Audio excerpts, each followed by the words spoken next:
Hi students, welcome back to my channel. ఈరోజు వీడియోలో మనం ఇంటర్మీడియట్ పబ్లిక్ ఎగ్జామినేషన్ సంబంధించి ప్రాక్టికల్స్ గురించి డిస్కస్ చేసుకుంటున్నాం. సో ప్రాక్టికల్స్లో మెయిన్లీ మనకు ఉన్నటువంటి కాన్సెప్ట్స్ ఏంటి అంటే, first one salt analysis, titrations.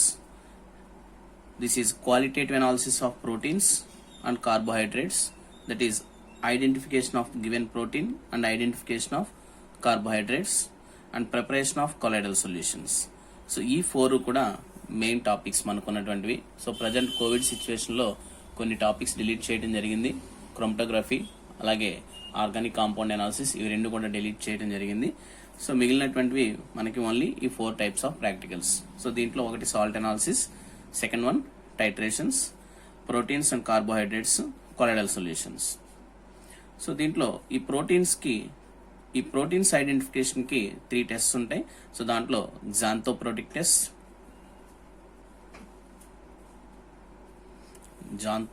Test, and second one ninhydrin test, and third one biuret test. ఈ 3 టెస్ట్ కనుక మనం పెర్ఫామ్ చేసి మనకి 6 మార్క్స్ గెయిన్ చేయొచ్చు. సో 3 టెస్ట్కి 6 మార్క్స్ ఉంటాయి. సో అదేవిధంగా identification of the given carbohydrate. So దీనికి వచ్చి మనకి action with concentrated H2SO4, action of concentrated H2SO4, and second one Molish test,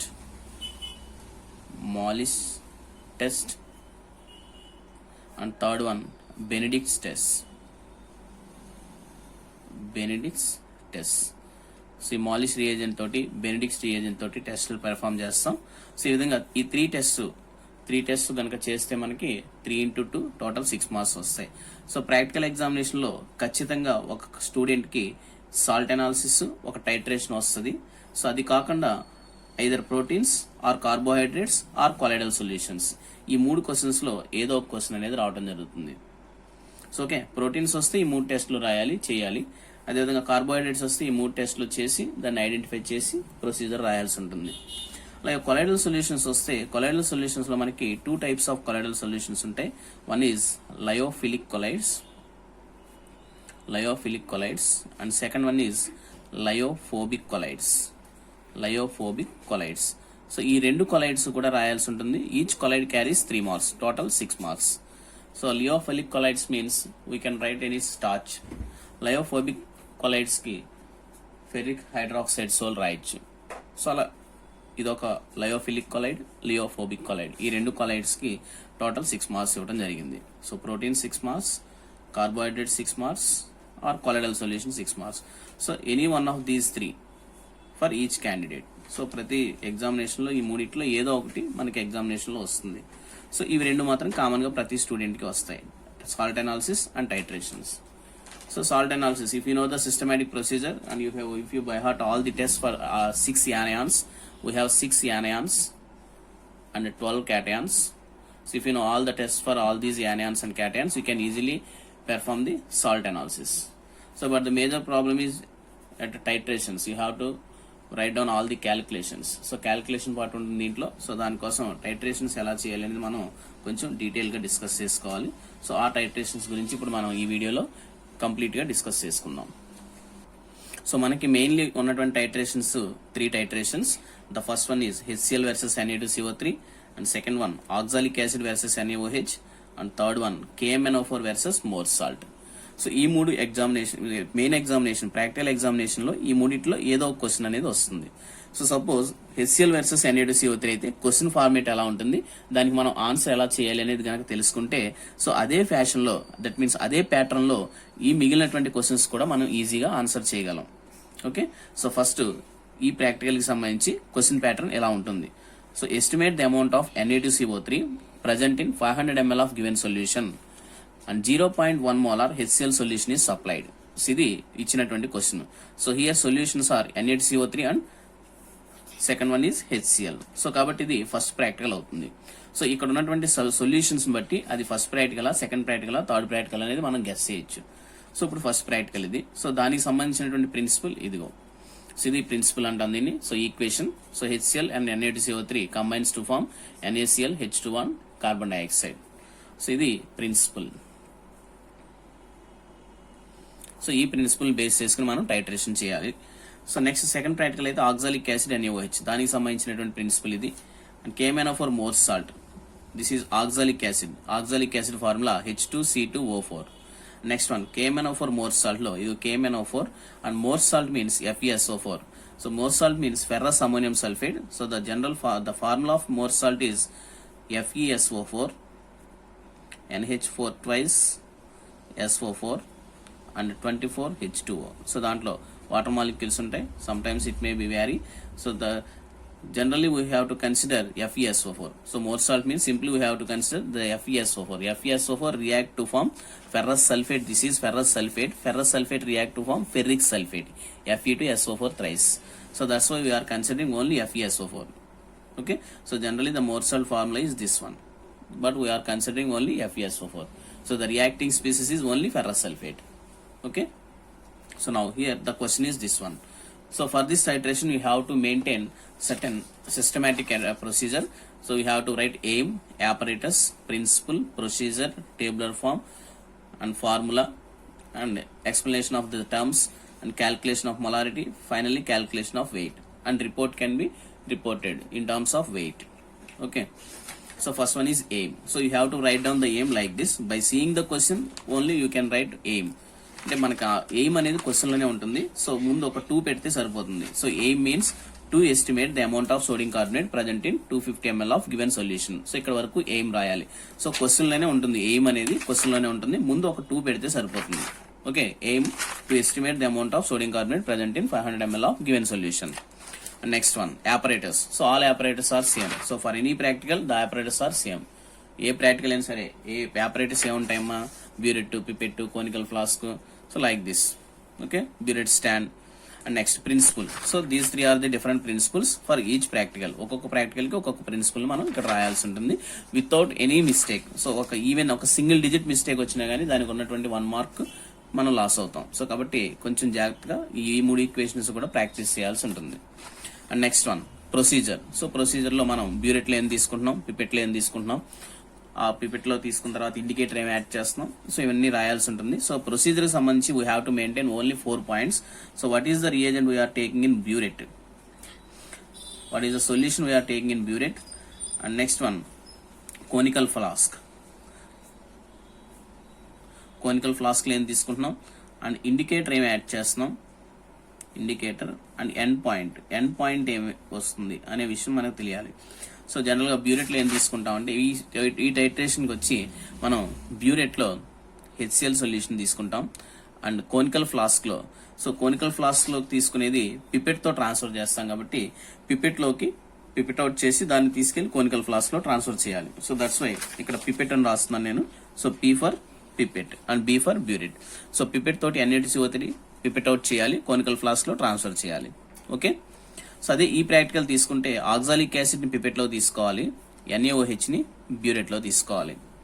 అదే ఇక్కడైతే KMnO4 ని బ్యూరెట్ లో తీసుకోవాలి, మోర్ సాల్ట్ ని పిపెట్ లో తీసుకోవాలి. సో ఈ విషయం you have to remember carefully. So ఈ విషయం కనుక మీరు రివర్స్ లో రాస్తే మార్క్స్ లాస్ అవుతాయి. And next so principal and next procedure అయిపోయిన తర్వాత ఎంప్టీ టేబుల్ వేయాలి. Empty table means you have to write like this serial number. And next one volume of ఇక్కడ మనం పిపెట్ లోకి ఏం తీసుకుంటున్నామో, పిపెట్ లోకి మీన్స్ కోనికల్ ఫ్లాస్క్ లోకి, పిపెట్ లో తీసుకున్న దాన్ని కోనికల్ ఫ్లాస్క్ లో ట్రాన్స్ఫర్ చేస్తున్నాం. సో పిపెట్ లోకి ఏం తీసుకుంటున్నామో ఆ సొల్యూషన్ యొక్క వాల్యూమ్ రావాలి ఇక్కడ. సో ఈ ప్రాక్టికల్ కి మనం NaCO3 పిపెట్ లో తీసుకుంటున్నాం కాబట్టి so volume of Na2CO3 and next burette reading లో initial and final and finally volume of HCl.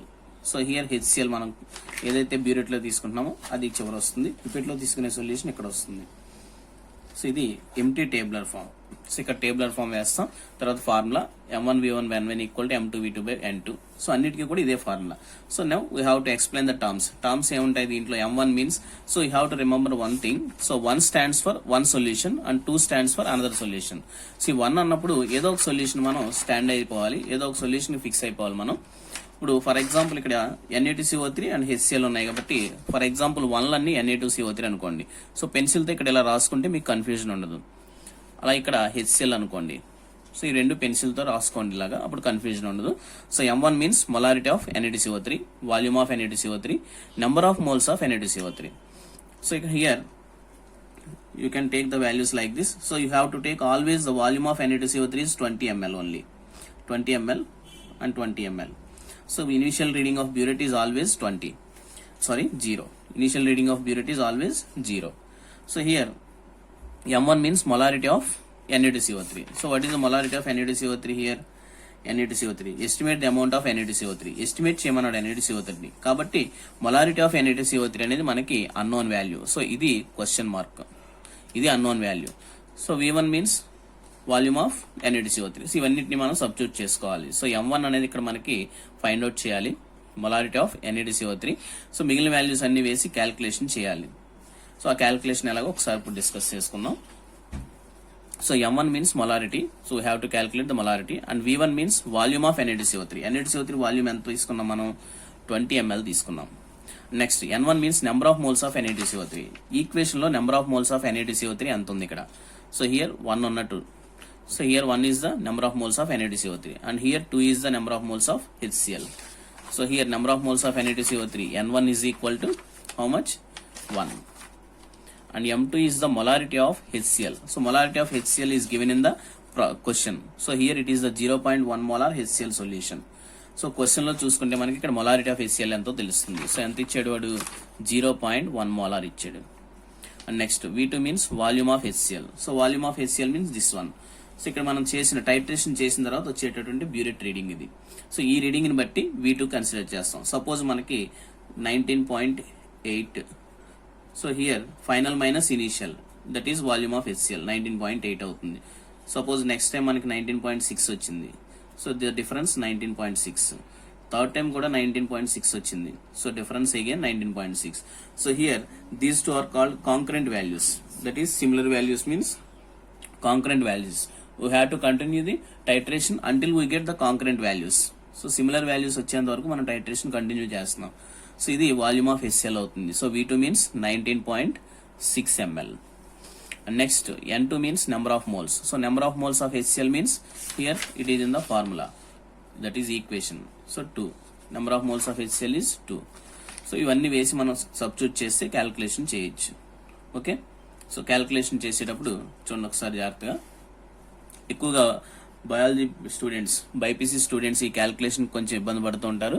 So especially BiPC students గురించి చేసినటువంటి వీడియో ఇది. సో కొంచెం బైపీసీ స్టూడెంట్స్ కాన్సన్ట్రేట్ చేయండి. సో ఇక్కడ M1 V1 by N1 is equal to M2 V2 by N2. So ఇది formula. So మనకు కావాల్సింది M1. So M1 is equal to ఏమవుతుంది? M2 V2 by N2 into N1 న్యూమరేటర్లో వెళ్తుంది by V1 డినామినేటర్లోకి వస్తుంది. So ఇప్పుడు ఈ వాల్యూస్ అన్నిటిని సబ్స్టిట్యూట్ చేస్తే M2 means 0.1, V2 means 19.6 by N2 means 2 into N1 means 1 by V1 అంటే 20. సో ఇది ఇప్పుడు దీన్ని మనం సింప్లిఫై చేస్తే ఆన్సర్ ఎంత వస్తుందో తెలుస్తుంది. సో ఇది 0.1 into 19.6 మీన్స్ 1.96 అంతే కదా. So 0.1 means into 19.6 decimal point ఇక్కడికి వస్తుంది. Okay, 0.1 means 1/10.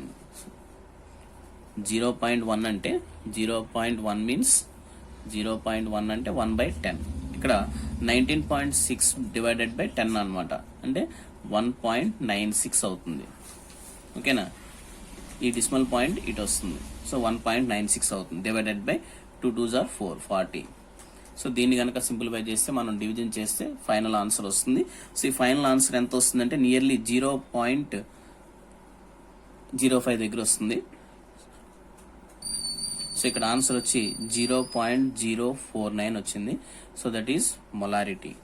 Molarity units molar. So we have to right capital M. So capital M అనేది దీనికి యూనిట్స్ 0.059 మోలార్. సో ఇది మొలారిటీ ఆఫ్ ఏ సొల్యూషన్? ఇది NaDCO3 సొల్యూషన్. సో ఇక్కడ final గా మనం రాస్తాం M1 is equal to molarity of Na2CO3 solution is equal to 0.049 moles. Okay, 0.049 molar అని చదవాలి. సో అది 0.05కి దగ్గరగా ఉంటుంది అది. సో ఈ వాల్యూకి దగ్గరగా ఉంది కదా ఇది. ఓకే, సో ఇది మొలారిటీ ఆఫ్ సొల్యూషన్. సో అయితే వీడి క్వశ్చన్లు ఏమడిగాడు, estimate the amount of sodium carbonate అన్నాడు. అమౌంట్ ఆఫ్ సోడియం కార్బోనేట్ అన్నాడు కాబట్టి మనం అమౌంట్ ని ఫైండ్ అవుట్ చేయాలి, అంటే వెయిట్ ని ఫైండ్ అవుట్ చేయాలి. సో ఈ వచ్చిన మొలారిటీని వెయిట్ లోకి కన్వర్ట్ చేయాలి. సో అంటే ఈ మొలారిటీని యూజ్ చేసుకుని వెయిట్ క్యాలిక్యులేట్ చేయాలి. సో ఆ వెయిట్ ఎలా క్యాలిక్యులేట్ చేస్తాం ఇప్పుడు చూద్దాం. ఓకే, సో మొలారిటీ వచ్చింది మనకి, దాని నుంచి వెయిట్ క్యాలిక్యులేట్ చేస్తున్నాం. సో దానికి formula molarity is equal to wait by gram molecular weight into 1000 by volume of solution.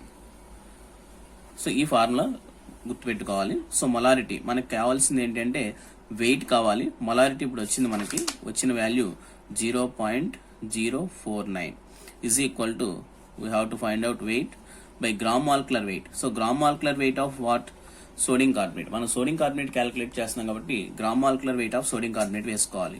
So sodium carbonate gram molecular weight 106. So ఈ మాలిక్యులర్ వెయిట్స్ అన్ని మనం గుర్తుపెట్టుకోవాలి. సో అవి కూడా ఇస్తాను మీకు data. Into 1000 by volume of solution. So ఇక్కడ volume of solution అంటే క్వశ్చన్ లో ఎంత వాల్యూమ్ ఇచ్చాడు. సో ఇక్కడ క్వశ్చన్ లో 500 ml వాల్యూమ్ ఇచ్చాడు. సో ఈ 500 ml వాల్యూమ్ ఇక్కడ సబ్స్టిట్యూట్ చేసుకోవాలి. సో క్వశ్చన్ లో ఈ వాల్యూమ్ డిఫరెంట్ గా ఇవ్వచ్చు, 500 ఇవ్వచ్చు, 1000 ఇవ్వచ్చు, 250 ఇవ్వచ్చు. సో ఏ వాల్యూ అయినా ఇవ్వచ్చు, లేదా 100 ml ఇవ్వచ్చు. సో ఏది ఇచ్చినా గానీ మనకి ఫైనల్ గా క్యాలిక్యులేషన్ లో ఇక్కడ ఈ వాల్యూ మారుతుంది అంతే. ఓకే, సో ఈ వాల్యూని బట్టి మనకి నెంబర్ ఆఫ్ ప్రాక్టికల్స్ రావచ్చు. సో ఈ వాల్యూ చేంజ్ అవుతూ ఉంటుంది. సో ఇదే క్వశ్చన్ ఈ వాల్యూమ్ లో ఇస్తే ఒక క్వశ్చన్, ఈ వాల్యూమ్ లో ఇస్తే ఒక క్వశ్చన్, ఈ వాల్యూమ్ ఒకటి, ఈ వాల్యూమ్ ఒకటి. సో టోటల్ గా 4 క్వశ్చన్స్ కవర్ చేసినట్టు మనం. Okay, so by simplifying this one we get 2. So weight is equal to 0.049 into 106 by 2 అవుతుంది ఇది. So that equal to 0.049 into 53. So దీన్ని కనుక మనం సింప్లిఫై చేస్తే టోటల్ వెయిట్ వస్తుంది. సో వెయిట్, సో దీన్ని సింప్లిఫై చేస్తే మనకి 2.597 గ్రామ్స్ వస్తుంది. సో ఇది weight of substance present in given solution.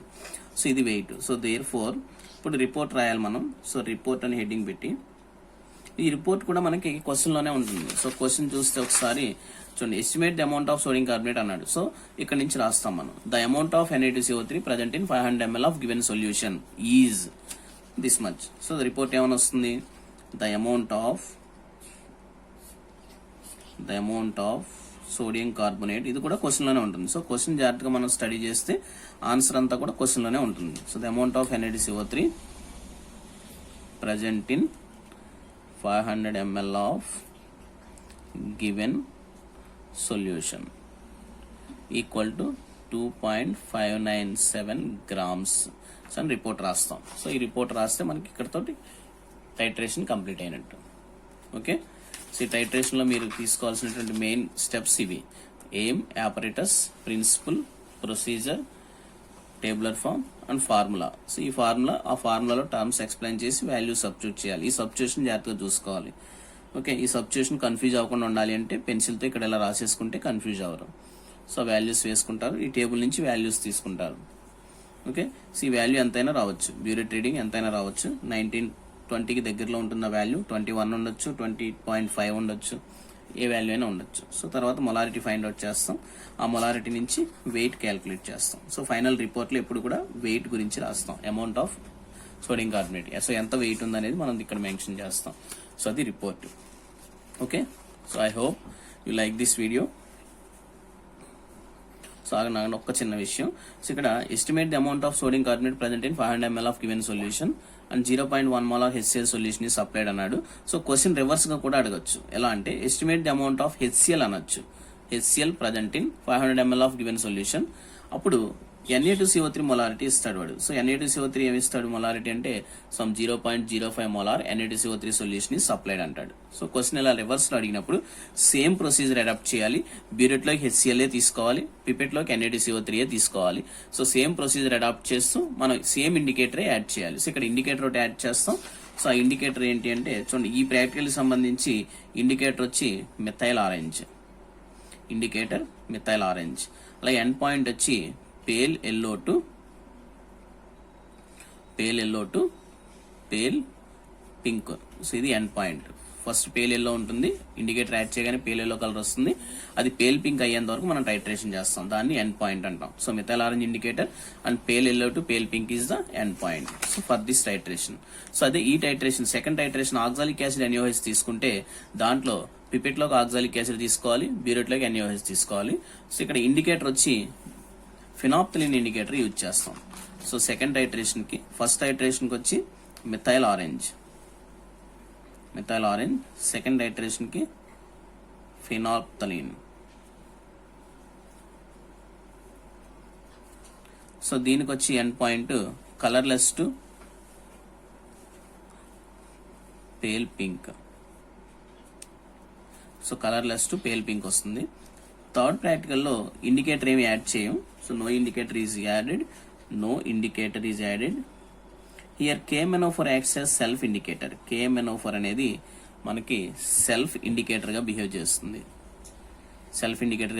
ఇక్కడ కూడా end point colourless to pale పింకే వస్తుంది ఇక్కడ కూడా. సో ఈ 3 ప్రాక్టికల్స్ కిలో 2 ప్రాక్టికల్స్ కి కలర్లెస్ టు పేల్ పింక్ వస్తుంది. సో ఫస్ట్ ప్రాక్టికల్ కి pale yellow to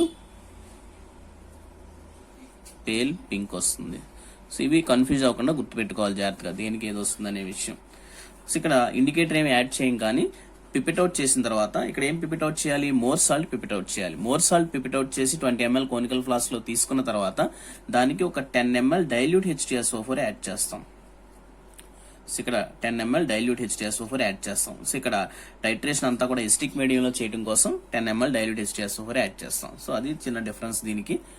so you have to remember all these differences. Okay, so ఇంకా ఏమైనా డౌట్స్ ఉంటే కనుక నాకు కామెంట్ బాక్స్లో కామెంట్ చేయండి, ఆ డౌట్స్ని క్లారిఫై చేయడానికి ట్రై చేస్తాను. Thank you.